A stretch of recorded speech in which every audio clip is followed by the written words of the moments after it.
Welcome to Take It Up with Jessica Lee. My guest is Rashim Mogha, who is the Senior Director of Product Management at Oracle. Rashim, welcome to the show. Thank you so much, Jessica. Excited to be here.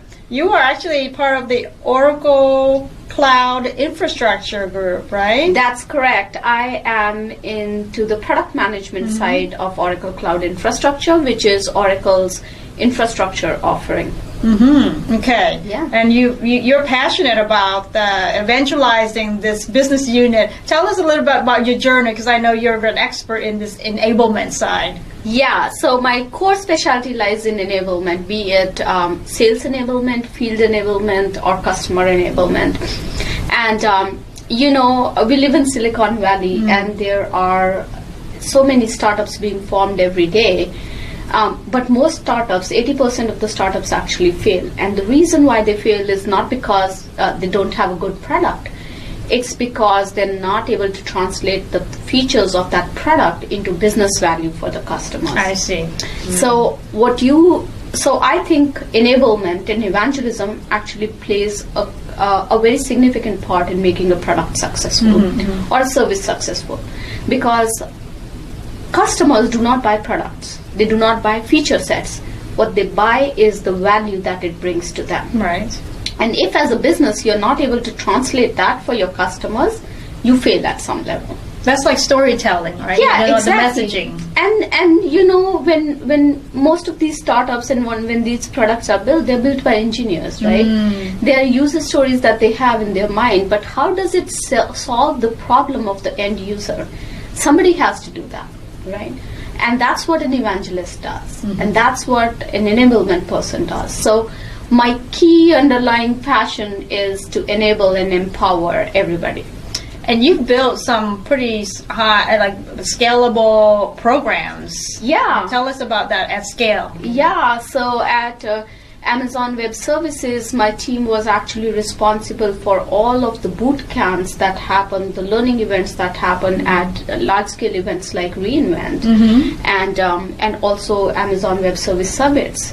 At Oracle Cloud Infrastructure, we actually built a lab learning platform which essentially allows anybody to log into the platform and be able to do a few tasks, learn about them in a span of just 15 to 20 minutes. Okay. So I'm a big proponent, coming from the training and enablement industry. I know that everybody's attention span is so limited, right? Yes. There's a research that said it's less than 7 seconds, I think, which is less than a goldfish.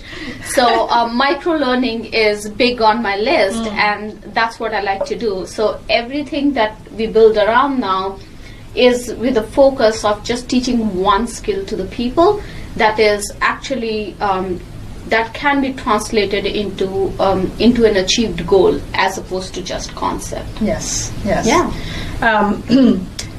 Switching a little bit, I know that all this knowledge that you have, you've also been pretty much combine it with your passion for helping women to progress. Can you share with us about that?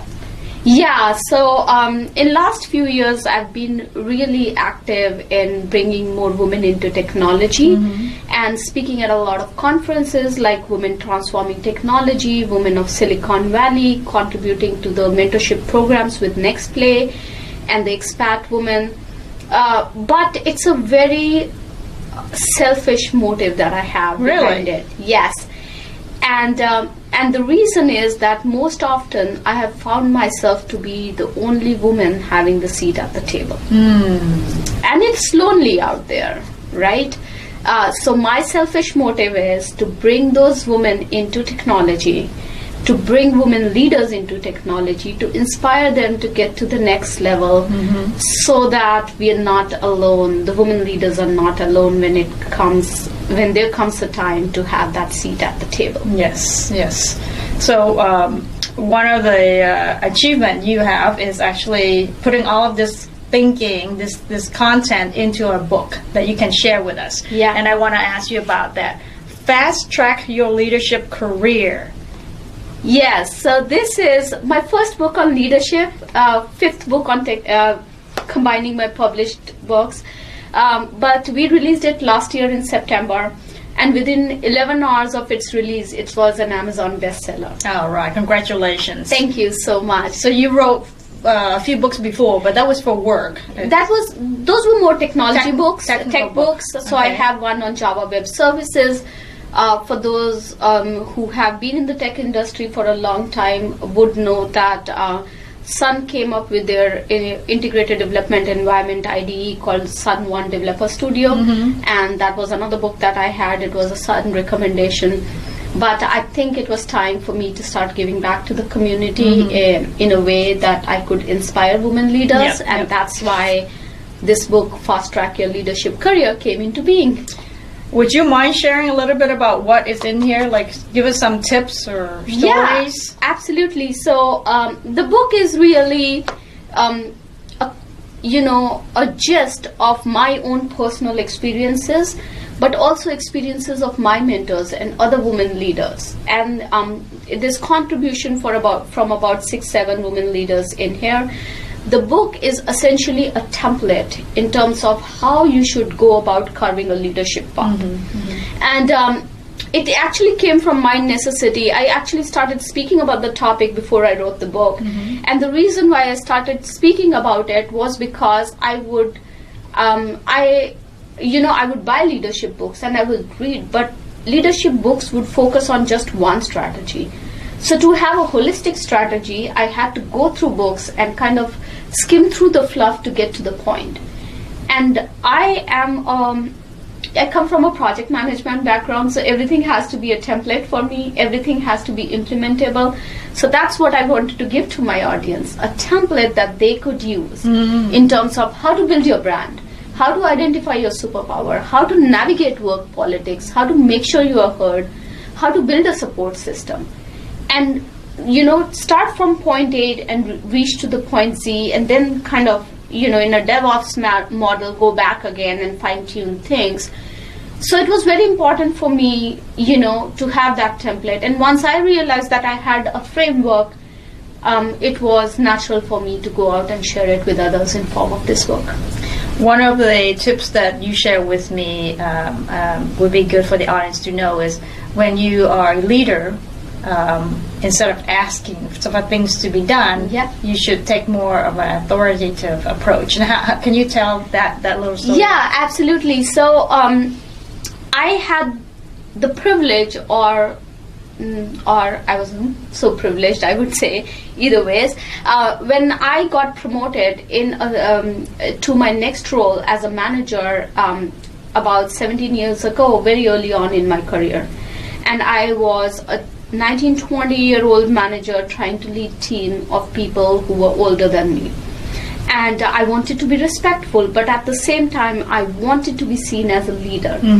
And very early on in my career, I got this advice from another woman leader who said, when you write your emails, do not say, can you please take this on? You can be polite without asking that question. You can say, please take this on. I see. And then when you say, can you please take this assignment on, it would mean that you are asking or requesting somebody to do that.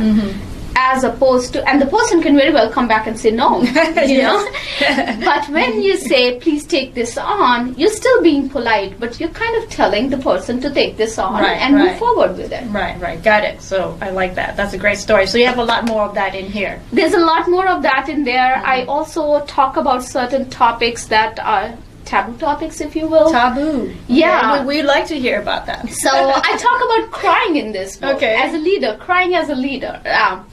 I am a very emotional leader. I bring my whole self into work. Right?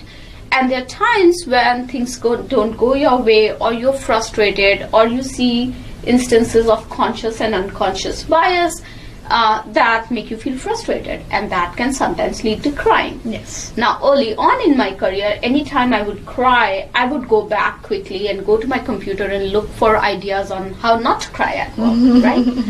But then I did some research on it and figured out that it's okay to cry. It's healthy to cry. It's healthy to cry. There's research that actually shows that people who can cry and deal with their emotions at that point in time are able to cope up better with their emotions. Right. I had seen my male co-workers swearing and pounding their fist on the table, and kind of letting go of their frustration. Mine was just a different way. It's also interesting as we talk about conscious and unconscious bias. There is this unconscious bias that exists, that if men cry at work, they are considered to be powerful, versus when women show their emotion, they are considered to be weak. And I really wanted to talk about this in my book and kind of put it out there for everybody that it's okay to cry if you cry at work.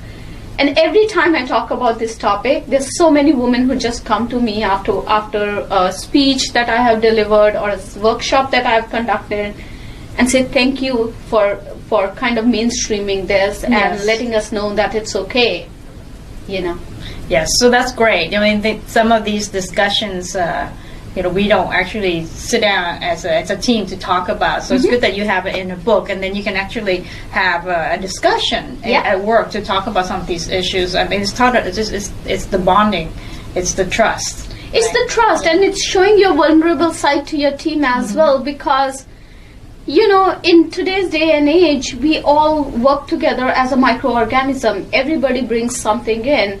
Gone are the days where you as a leader knew everything.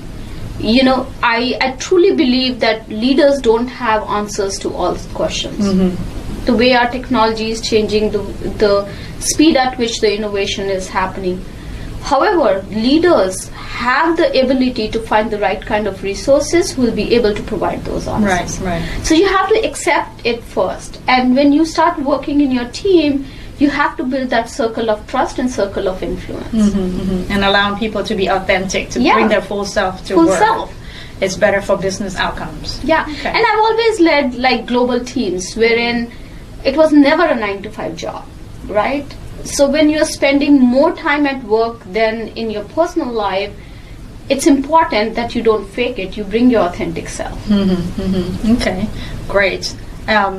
I know you have a podcast, and I actually listened to it, so that's great. So I wanted to bring it up as one more channel that people can learn about the fast track your leadership and career. Yeah, so it was last year in November that I decided to kind of start this initiative, which is called Empowered Women of the World, or EWOW. And it was basically another way to mainstream empowering women, right? And globally. So when I released this book, I realized that the hard copy was actually not available all over the globe. It was only the Kindle copy. So how can I make things available? And today creating content is so easy. Anybody who has a cell phone and an internet connection can create content. So this was a great way to kind of mainstream the ideas. And going back to my training and enablement piece, I'm a big proponent of micro-learning, so each episode is like 5 to 7 minutes. Yes. It's available on 12 channels, Google Play, Apple Podcasts, Stitcher, Breaker. Just search for EWOW Podcast and subscribe to it, and you're ready to go. And we have a new podcast every week. So what's next for you? What's the big goal this year that you want to achieve? So last year, through all the work that I did, I was able to empower about 25,000 women globally. This year, my goal is 100,000 women. So we have a virtual summit that's coming up April 1st to 3rd. We're bringing in 20 plus women leaders across the globe to talk about topics. We're going to have 3 tracks. There's going to be a tech track, there's going to be a leadership track, and there's going to be a mindfulness track. And there's career conversations as well, like basic things like how to ace an interview, for example, right? And we have Rashim Mogha from Amazon coming and talking about it. And then there is a diversity leader, Sangeeta, who's coming in and talking about how leaders, be it men or women, can actually bring in a culture of diversity and inclusion in their existing teams, right? So there's a lot of great content around blockchain, around cloud computing, around mindfulness, resilience. So that's the goal. 100,000 women empowered this year. Excellent. Well, I hope that we can promote your show and the event so you get even more attendees. Thank you so much. Anything, I mean, this is a movement, as you and I were talking about it the other day. And we all have to come together and bring in that pipeline of women leaders and make sure that they stay in that, be a part of that pipeline and continue to be a part of that pipeline. Yes. Well, this is Women's History Month. So thank you so much for being on the show and talk about it and talk about your book and sharing some of the tips with us. And I would love to attend your event. So I will share the link with you. All right, excellent. It's free for everybody, by the way. Rashim, so I want to mention that you're about to receive an award next week, right? What's that about? Yes, so this is a Women Empowerment Award, and I am getting the Game Changer Award for 2019. Game Changer. Yeah. So it's exciting because this is not just in the tech industry, but it's across all industries.